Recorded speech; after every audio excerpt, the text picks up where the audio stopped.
Pemirsa, hampir saban tahun setiap perayaan kurban animo Muslim Singapura untuk melaksanakan ibadah kurban di Batam cukup tinggi.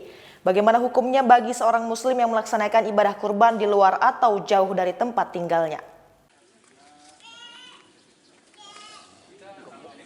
Ketua Majelis Ulama Indonesia Kota Batam Lukman Rifai mengatakan secara ideal seorang Muslim sebaiknya melaksanakan ibadah kurban di tempat tinggalnya. Menurut Lukman, sejauh ini partisipasi ibadah kurban oleh warga negara Singapura berdampak positif bagi masyarakat Batam, Singapura. Ibadah kurban ditawarkan di sejumlah negara antara lain ke Bangladesh dan Rohingya dengan harga kambing sebesar $185 Singapura per ekor, sedangkan sapi sebesar $980 Singapura per ekor. Sedangkan di India ditawarkan sebesar $200 Singapura per ekor dan sapi sebesar $630 Singapura per ekor. Di Kamboja seekor kambing ditawarkan sebesar $210 Singapura dan sapi sebesar $980 Singapura per ekor.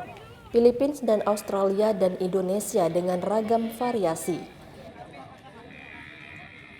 Oke, dalam kajian syariah Islam secara ideal memang sebaiknya orang itu berkorban di daerah di mana dia itu tinggal dan disembelih serta dibagikan ke masyarakat yang ada di daerah di mana orang itu tinggal. Akan tetapi apabila dirasa di daerah tersebut sudah tercukupi kebutuhan hewan kurban, lalu ada daerah lain yang memang dianggap lebih membutuhkan dan kekurangan hewan kurbannya, maka sah-sah saja dalam hukum Islam orang tersebut berkorban ke daerah lain. Dalam konteks kita yang ada di Batam, memang kita dapat laporan tidak sedikit warga negara Singapura yang mana mungkin di negaranya sudah dirasa cukup hewan kurbannya, lalu kemudian mereka berkorban di kota Batam. Ya, itu secara hukum ya boleh-boleh saja. Pak, untuk sejauh ini masyarakat warga negara Singapura itu berkurban kalau ke Batam itu disalurkan kemana, Pak?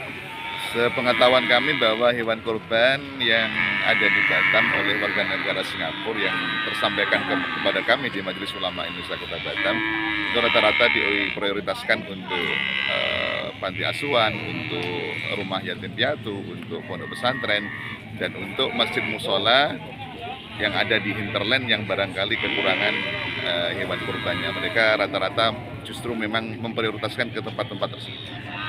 Pak, untuk tahun ini sendiri tinggi nggak Pak untuk dari warga negara sana yang berkurban di? Memang tidak ada angka yang pasti secara real berapa jumlahnya, tapi beberapa laporan yang disampaikan oleh para imam masjid di mana mereka melaksanakan ibadah kurban, ada beberapa masjid yang memang sebagian dari warga Singapura. Juga begitu, pondok-pondok pesantren lalu panti asuhan yang melaporkan kepada kita, mereka juga ada sebagian yang menerima warga negara Singapura berkorban di tempat mereka masing-masing. Pelaksanaan ibadah kurban bagi Muslim Singapura dikoordinasi oleh lembaga Muslim tertentu yang menawarkan paket ibadah kurban di negara-negara tetangga yang memerlukannya. Winety Fikepri dari Batam mengabarkan.